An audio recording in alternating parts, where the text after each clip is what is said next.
3. Good morning! Welcome to our first edition of Chefs in Pajamas.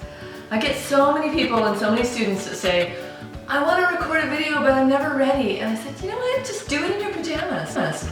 So we are now starting a trend and it's called Chefs in Pajamas. So I want to encourage all of you guys out there to film yourselves in your PJs making your favorite food. One of our favorite drinks that we do almost every day is called longevity coffee. You've heard of bulletproof coffee. Well, we've taken that and we've upgraded it even more. I'm sure Dave Asprey would be proud.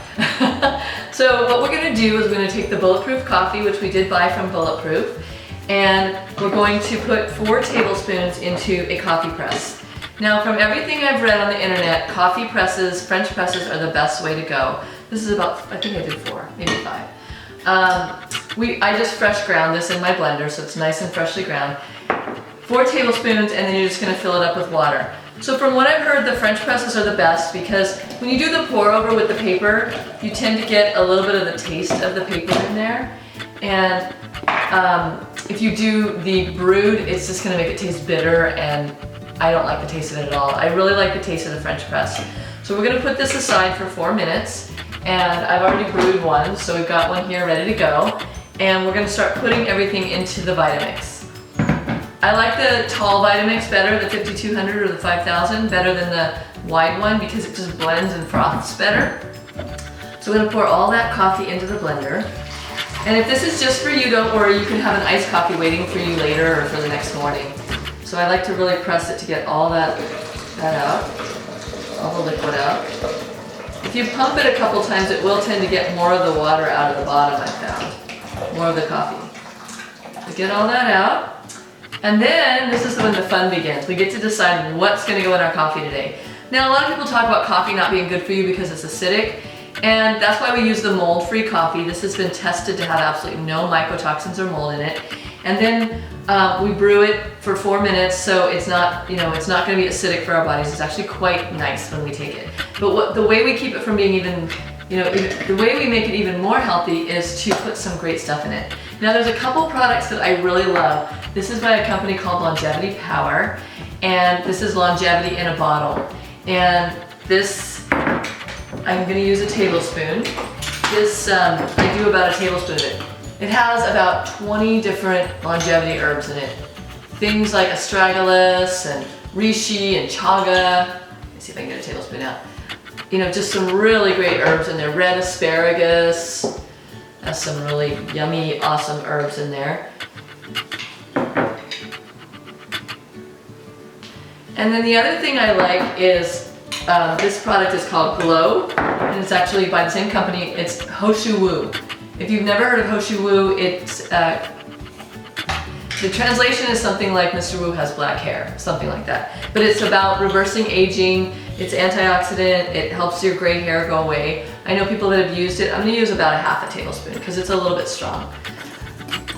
I've heard people that have used it and they have actually seen their gray hair reverse. So it's a pretty awesome product. It tastes really yummy in the coffee. All of this goes really well together in the coffee, so it's awesome. So those are usually the 2 herbs that I use in the morning just because I'm into those now. It doesn't mean you have to use that. There's another product that we really like a lot too by a company called 4 Sigma. And this one's called Mushroom Coffee, so it already has the coffee in it. But you could also buy packets of reishi or chaga or cordyceps. And I think there's turkey tail as well. There's a couple other kinds. And we do have this on the website. You just open the packet and pour it in. So it's really easy to travel with. This one's just the mushroom blend, but you can also get other blends as well. So try that if you don't, just play around with what you want to use. The next thing we're going to do is we want to make it creamy. And we also want to do this kind of almost as an intermittent fasting. So if you don't want to eat till lunchtime, this is a great way to start your day. You're getting all your herbs. We're going to put a little coconut oil in there, which is great brain. For this much coffee, like a heaping spoonful, maybe about a tablespoon or less, depending on how much you want. It's just a really great oil. I feel really good when I take it, and I also like how it froths up my coffee. So it's like a milk replacement. The other thing you can use in there, which you may have heard a lot about, is called MCT oil, and it's really high in caprylic acid. Now, I used to take caprylic acid to get rid of candida, so this is actually a healing and cleansing oil, and it will help you stay in ketosis, which is in fat burning mode. So So believe it or not, even though you're putting fat in there, you're gonna be in fat burning mode when you stay away from sugars in the morning. And we're just gonna put a splash. I don't put a lot in.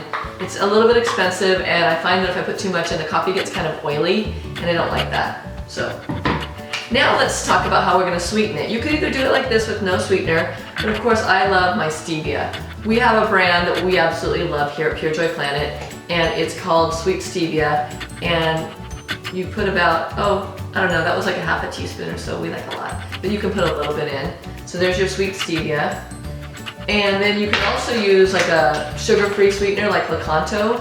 This is a brown sweetener, monk fruit sweetener, and it tastes really nice. It almost has like a brown sugary taste. So if you did that, you'd probably use 1 to 2 tablespoons of that to sweeten it, and you wouldn't be putting any sugar into your body, which is awesome. The last thing we're gonna do then is blend it up and get it nice and frothy.